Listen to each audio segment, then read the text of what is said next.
Hello students, मैं doctor NS. Yadav, associate professor, BSR government arts college Alwar. आज का जो टॉपिक है BA part second human geography का जो प्रमुख जाति है एस्किमोज, इसके बारे में विस्तार से चर्चा करेंगे।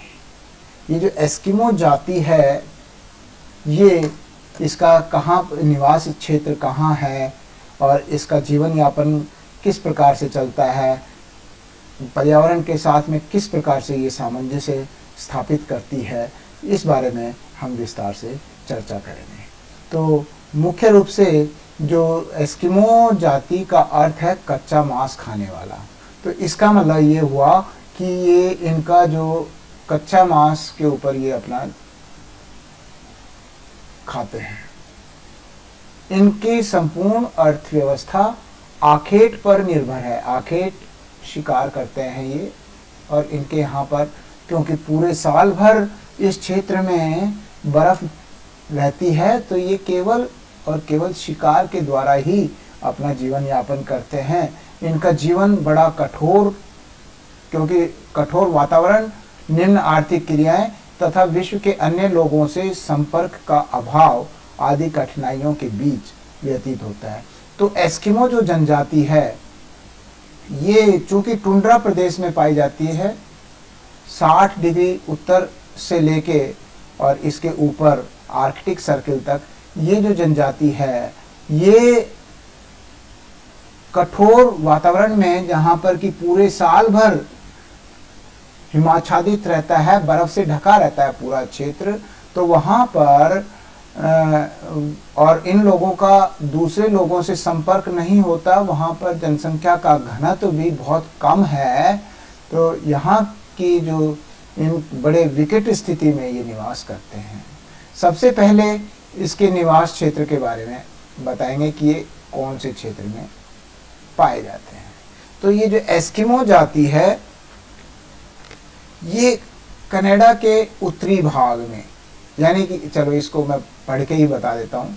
ये निवास स्थल अमेरिका के उत्तर पूर्व में स्थित ध्रुव से सटे हुए ग्रीनलैंड के विशाल द्वीप से लेकर पश्चिम में अलास्का और बेरिंग जलडमरू मध्य के उस पार साइबेरिया के उत्तर पूर्वी छोर तक फैले हैं। तो इनका जो क्षेत्र है मुख्यतः ये टुंड्रा प्रदेश हो गया। ये वाला जो मैंने बताया, ये टुंड्रा प्रदेश के निवासी हैं। अब इसमें जो मैप के अंदर मैंने बताया है, ये देखिए, इसमें जो संसार के मानचित्र पे आपको इसको बनाना है, और संसार के मानचित्र पे देखिए ये जो ग्रीनलैंड का तटीय क्षेत्र है, ये वाला, ये ग्रीनलैंड का तटीय क्षेत्र, ये, और इधर ये जो ये कनाडा है, कनाडा का बिल्कुल उत्तरी भाग, जो जिसमें कि हडसन की खाड़ी का क्षेत्र आ गया, बैफिन सी आ गया, और इधर ये अलास्का, ये संयुक्त राज्य अमेरिका का भाग है ये। और ये इसमें ऊपर के भागों में ये जो देखिए तटीय क्षेत्र में ये निवास करते हैं, समुद्र के तटीय क्षेत्र में।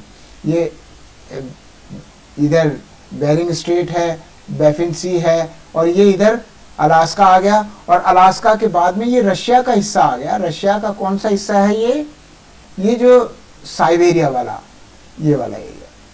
तो यहाँ पर ये जो क्षेत्र है, ये एस्किमो जाति का मुख्य निवास क्षेत्र है। तो इसमें आपने मैप, जैसे मैंने ये बताया है, तो मैप आप बना सकें तो बहुत अच्छे मार्क्स आएंगे इसमें। अत्यधिक शीत जलवायु इनके जीवन पर प्रत्यक्ष प्रभाव डालती है। इस प्रदेश की भूमि लगभग सारे वर्ष भर बर्फ से ढकी रहती है, तथा जनवरी में तो यहाँ का क्या हाल है कि -46 डिग्री तक तापमान चला जाता है। -46 डिग्री पे आप कल्पना कर सकते हैं कि जीवन यापन किस प्रकार से होगा। तो ये जो -46 डिग्री, और ग्रीष्म ऋतु ये इधर दे रखा है, और ग्रीष्म ऋतु के छोटे काल में ये मतलब लगभग 8-9 महीने तक तो सर्दी रहती है यहाँ। उसके अलावा 3-4 महीने के अंदर सारी बसंत ऋतु, ग्रीष्म ऋतु, ये सारी पतझड़, ये सारी की सारी 3 महीने के अंदर ये कवर होती हैं। इस समय तापमान कभी कभी ये इसको 5 डिग्री की जगह 0 डिग्री कर ले, 0 डिग्री तक पहुंच जाता है। तो इस समय ही यहाँ पर थोड़ी बहुत वनस्पति पनप पाती है, लाइकन है, छोटे छोटे फर्न प्लांट्स हैं जिनमें छोटे छोटे फूल आते हैं। तो ये ग्रीष्म ऋतु जो 3 महीने की होती है उसके अंदर जब तापमान 0 डिग्री के आसपास पहुंचता है तो यहाँ पर थोड़ी बहुत वनस्पति फूलों के रूप, छोटे छोटे झाड़ियों के रूप में पाई जाती है। यहाँ की मिट्टी की परत बहुत पतली और बर्फ से ढकी रहती है और वृक्षों का यहाँ पर अभाव पाया जाता है। वृक्ष यहाँ पर नहीं है क्योंकि पूरे साल भर बर्फ रहने के कारण। तो यहाँ पर बड़ी ठंडी और शीत आंधियाँ चलती हैं, ब्लिजर्ड जिसको बोलते हैं। और यहाँ पर जैसे वनस्पति में काई है, लाइकन है, ये छोटे छोटे डेलिडोरियंस हैं, ये फूल वाले पौधे यहाँ पर पाए जाते हैं। अब यहाँ पर इनकी जो शारीरिक बनावट है, शारीरिक बनावट के अंदर इनका जो एस्किमो लोगों का चेहरा जो है वो सपाट होता है तथा चौड़ा होता है। शरीर का डील डोल कुछ बेढंगा सा, आंखें काली छोटी, नाक चपटी, गाल गोल, मुंह चौड़ा, जबड़ा भारी, दांत सफेद और मजबूत होते हैं। ये इनका कद मंझले कद के होते हैं। लगभग इनकी जो मंझला कद 150 सेंटीमीटर से और लगभग इनकी हाइट है 160 सेंटीमीटर के मध्य रहती है। ये लोग इनके बाल सीधे और काले होते हैं तथा इनके बाल ये कटवाते नहीं हैं। स्त्रियां अपने बालों को सिर के ऊपर एक प्रकार से जूड़े के आकार में बांधे रहती हैं तथा उसकी सजावट के लिए वो रंगीन फीते वगैरह का इस्तेमाल करते हैं।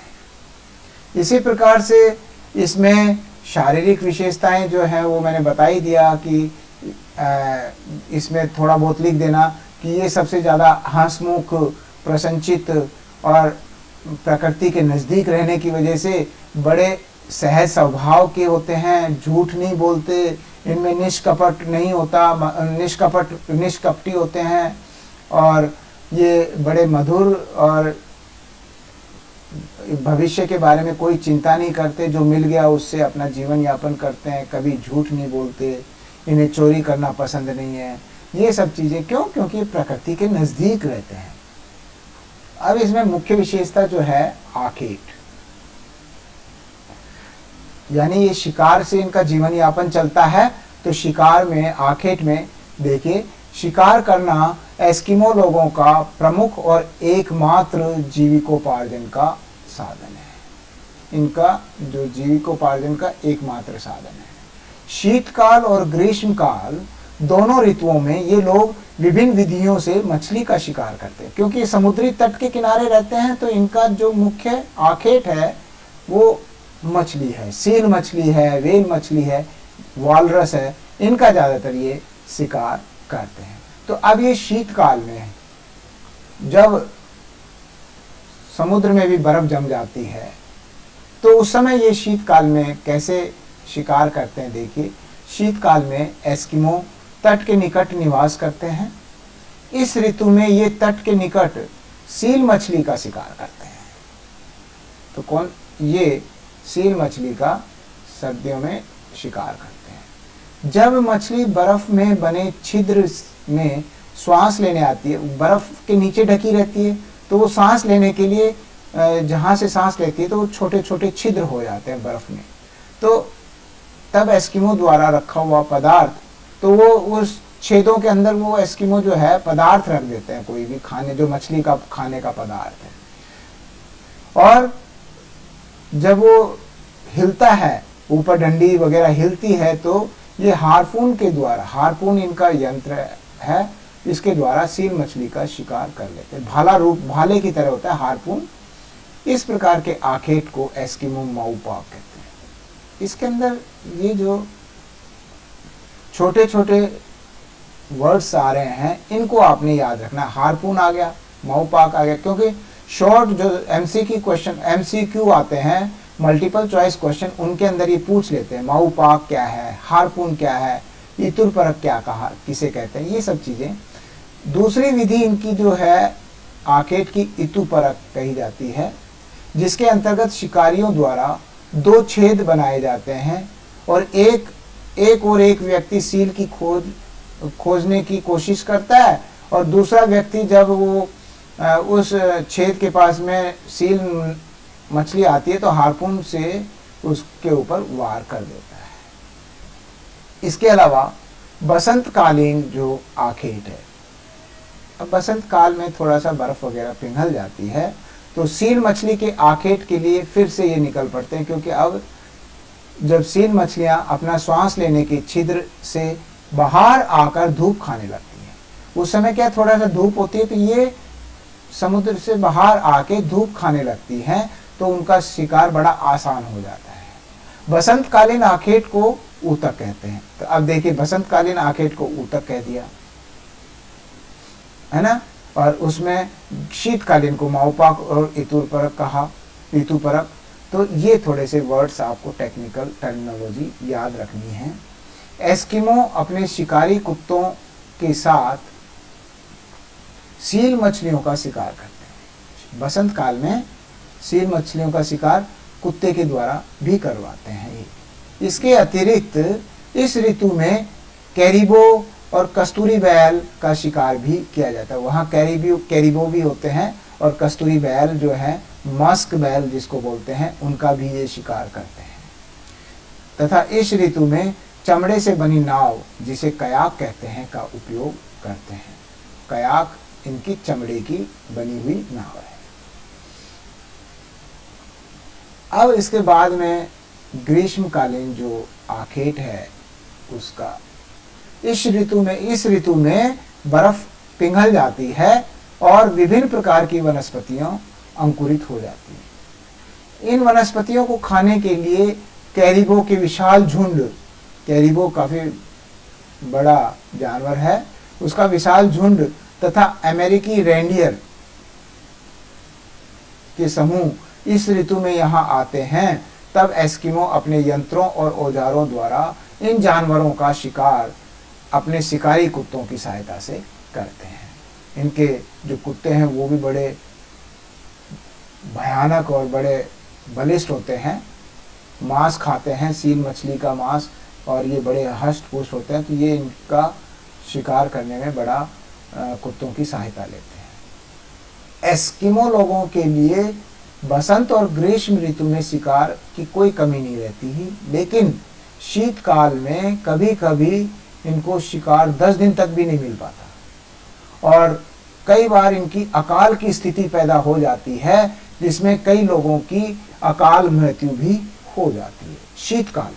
शीतकाल इनके लिए बड़ा कठिन समय है, जब -40 डिग्री से ऊपर तापमान होता है। अब इनका जो ग्रह और अधिवास, ये बड़ा इंपॉर्टेंट। ग्रह और अधिवास में ये ग्रीष्म ऋतु में एस्किमो ये समुद्र तट के किनारे किनारे अपने छोटे छोटे आवास बना लेते हैं। ये ग्रीष्मकालीन घर कैरिबो और ध्रुवीय भालू के द्वारा की खाल से बने होते हैं। कैरिबो और ध्रुवीय भालू की खाल से बने होते हैं। इस चमड़े से बने ग्रीष्मकालीन निवास को ट्यूपिक कहते हैं। ट्यूपिक ग्रीष्मकालीन आवास, ट्यूपिक।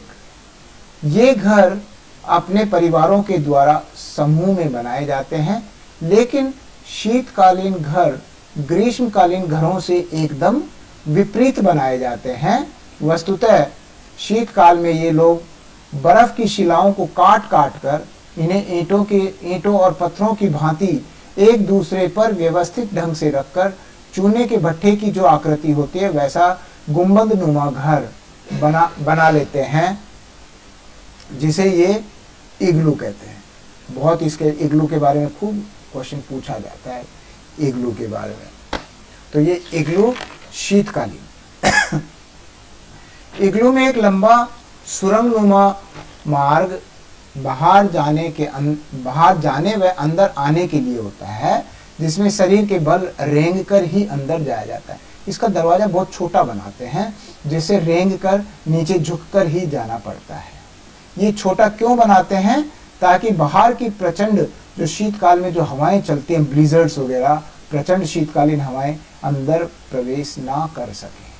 और इसके अंदर का जो भाग है वो समूर की खाल से ढका रहता है, जिससे कि इनको थोड़ा सा तापमान में, सर्दी में तापमान थोड़ा सा गर्म रहे। इग्लू के अंदर रोशनी के लिए जानवरों की चर्बी को जलाया जाता है।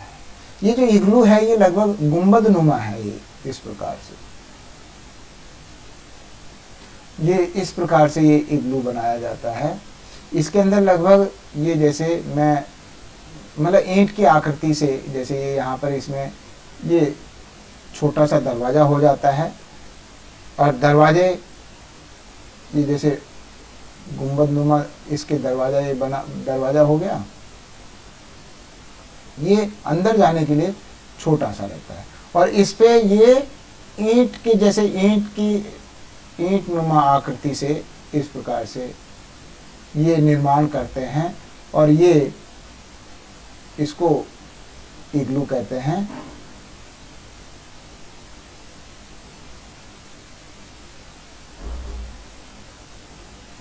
ये ईंट नुमा आकृति से ये बना देते हैं। जहां पर भी आपको चित्र बनाने की जरूरत बने, जहां मैप नक्शा बनाने की आवश्यकता पड़े, वहां जरूर बनाएं। चाहे आप पेन से ही बना दें, कोई दिक्कत नहीं है। इससे आपको कोई ये नहीं कहने वाला कि आपने पेन से क्यों बना दिया, लेकिन क्वेश्चन को आपने समझाने के लिए इसको आपने अगर बनाया है तो एग्जामिनर के दिमाग में इंप्रेशन ये जाता है कि इसको इसकी नॉलेज है। तो ये इग्लू जो है इस प्रकार से, ये यहाँ से अंदर जो द्वार है इसके अंदर ये झुक के जाते हैं, और ये इग्लू हो गया। ठीक है, तो ये बड़ा ही सर्दियों के अंदर बनाते हैं। अब इनके जो वस्त्र हैं, वस्त्रों के अंदर ये गर्मी और सर्दी के वस्त्र इनके अलग अलग होते हैं। पुरुष बदन पर आधुनिक ऊनी जर्सी से मिलता जुलता एक बाहादार वस्त्र पहनते हैं, जिसको तिमियाक कहते हैं। यह सील मछली की खाल से बनाया जाता है, और तिमियाक के ऊपर पहनने वाले वस्त्र को अनुहाक कहते हैं। चमड़े से बनाए गए जूते को कार्मिक कहते हैं जो पहनते हैं, और ये सील मछली के चमड़े से बनाए जाते हैं। स्त्रियां भी पुरुषों की भांति ही अपने वस्त्र पहनती हैं, लेकिन इनका जो पायजामा है वो अपेक्षाकृत छोटा होता है, और इनके जूते बड़े होते हैं, घुटने तक इनका जूते लेडीज के आते हैं। जीव जंतुओं में मैंने बता ही दिया था, रेंडियर है, कुत्ते हैं, कस्तूरी मृग है, मछली है, खरगोश, लोमड़ी, ये सब वहाँ पर पाए जाते हैं।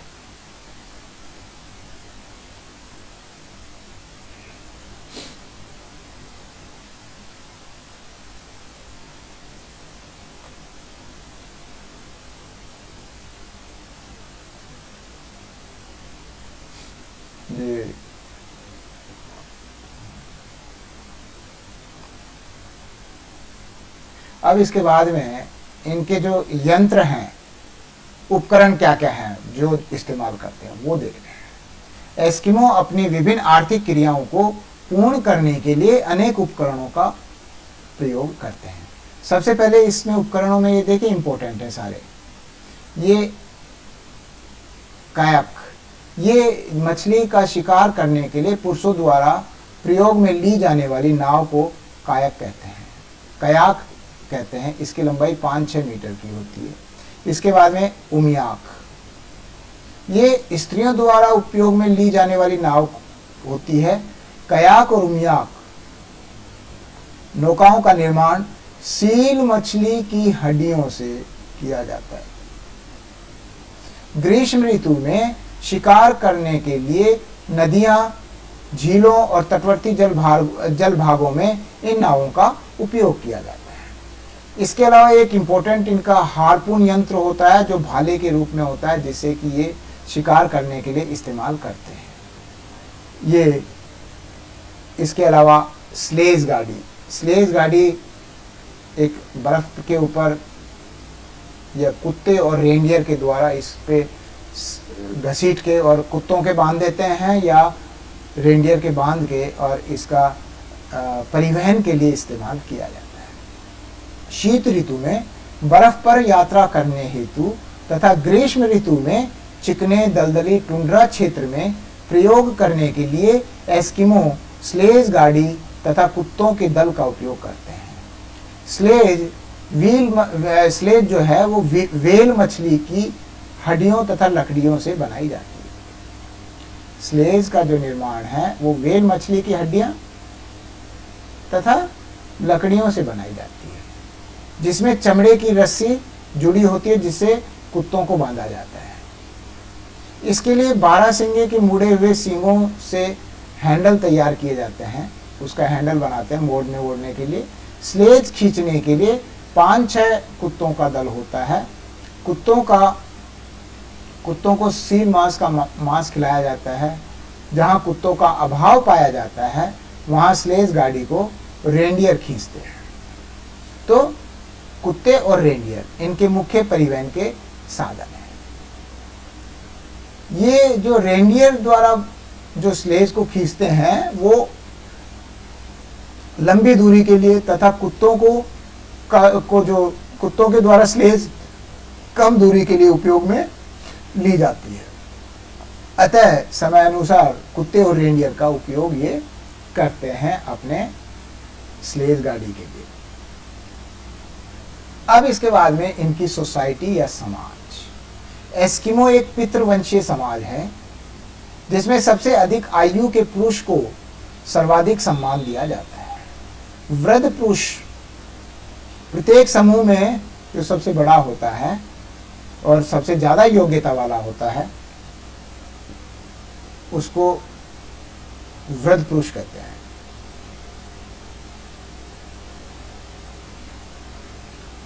जो सर्वाधिक योग्यता वाला और सबसे ज्यादा उम्र वाला होता है, यह व्यक्ति उत्सव और समारोह की अध्यक्षता करता है तथा सदस्यों पर विशेष अधिकार रखता है। वह मछली पकड़ने के स्थान का चयन करता है तथा प्रत्येक परिवार के लिए उचित स्थान निश्चित करता है।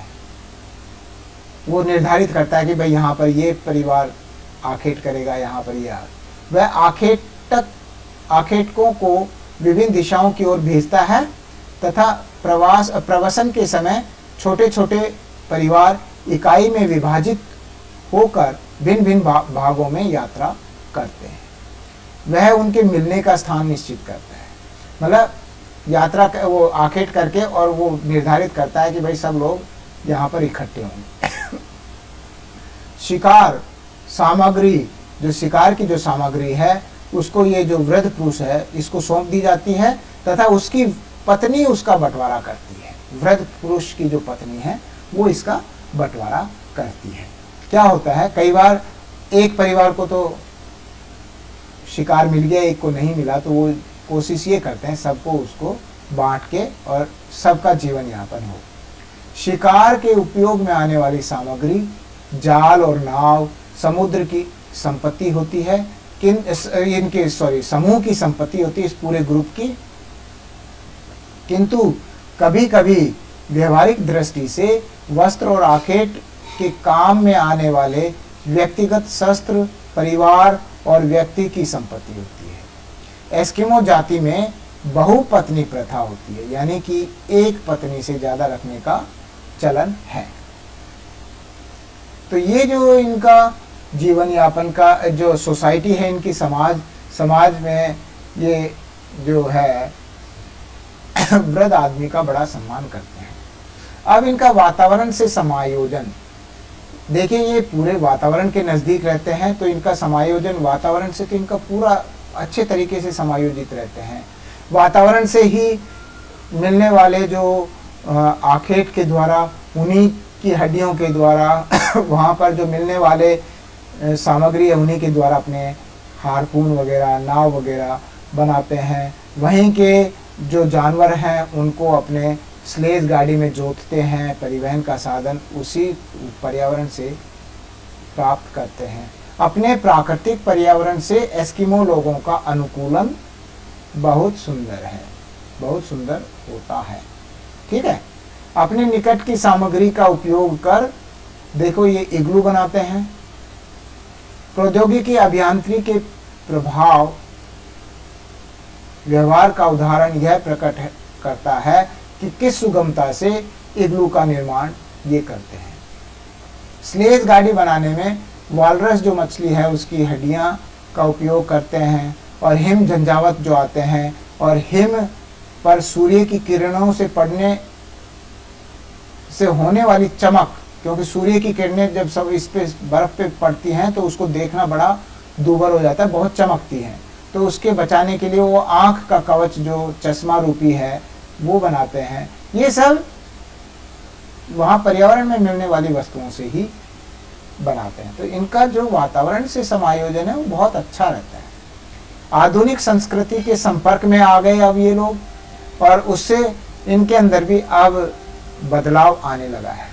एस्किमो जाति वर्तमान में जैसे जैसे यूरोप के लोगों के द्वारा के संपर्क में आने से और अमेरिकी लोगों के संपर्क में आते जा रहे हैं, और वह उनकी जीवन शैली धीरे धीरे परिवर्तित होती जा रही है। इनकी परंपरागत जीवन शैली तीव्रता से बदल रही है। ये लोग भरण पोषण अर्थव्यवस्था से तंग आने लगे हैं, क्योंकि अब जीवन यापन के लिए भरण पोषण, अब ये क्या है, यूरोप और अमेरिकी देशों के लोगों के साथ में संपर्क में आने से अब इनका जो व्यापार करने का तरीका भी बदल गया। ये समूह का व्यापार करते हैं, इन लोगों को ये देते हैं और इसके बदले में इनको पैसे मिलते हैं। तो ये, और इन प्रदेशों में जहाँ पर ये जीवन यापन करते हैं, टुंड्रा प्रदेश और ये जो ग्रीनलैंड का क्षेत्र है और ये जो भी है, वहाँ पर खनिजों का अब भंडारों का पता चला है, जिससे ये अब आग्नेय शस्त्रों का उपयोग भी करने लगे हैं। यद्यपि इनका जो जीवन परिवर्तित तो हो रहा है, फिर भी आर्कटिक प्रदेश की जो जलवायु है उसका जो इनके ऊपर प्रभाव है वो बड़ा अमिट प्रभाव जो असाधारण रूप से इनके ऊपर पड़ता है। उससे अभी ये पूर्ण रूप से उससे अलग नहीं हो पाए हैं। तो इनका जो जीवन यापन का तरीका वो आखेट का है, वो अभी इन्होंने अभी भी नहीं छोड़ा है। तो ये जो एस्किमो जनजाति है, इसके ऊपर एक क्वेश्चन जरूर आता है मानव भूगोल के अंदर। इसको अच्छे से तैयार कर लें स्टूडेंट्स, और ये बड़ा मानव भूगोल का बहुत ही इम्पोर्टेंट क्वेश्चन है। इसमें जो MCQ के अंदर भी छोटे छोटे ऑब्जेक्टिव टाइप के अंदर भी क्वेश्चन पूछ लिए जाते हैं। इनके औजारों के नाम, इनके नाव का नाम, इनकी वेशभूषा, ये सारी चीज़ें। तो ये लेक्चर यही समाप्त करता हूँ। आशा है आप लोग इस क्वेश्चन को अच्छे से तैयार कर लेंगे। इसकी जो PDF है मैं वो साथ ही साथ ग्रुप के अंदर डाल रहा हूँ। अगर आपको इसका प्रिंट आउट लेना होता है तो वो PDF से ले सकते हैं। Thank you. जय हिंद, जय भारत।